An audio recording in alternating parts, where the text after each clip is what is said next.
sallad och lite kryddor. Mönster bara.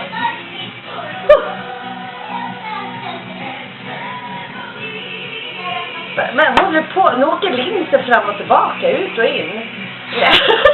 In och ut och gör sådär baller så bara. Ja, men den åker ju in, den åker in och ut. Ja, men den åker ju in, den trycker in och ut. Men den åker ju. Och så bara, trött. Nej, men gud, vad så ser jag.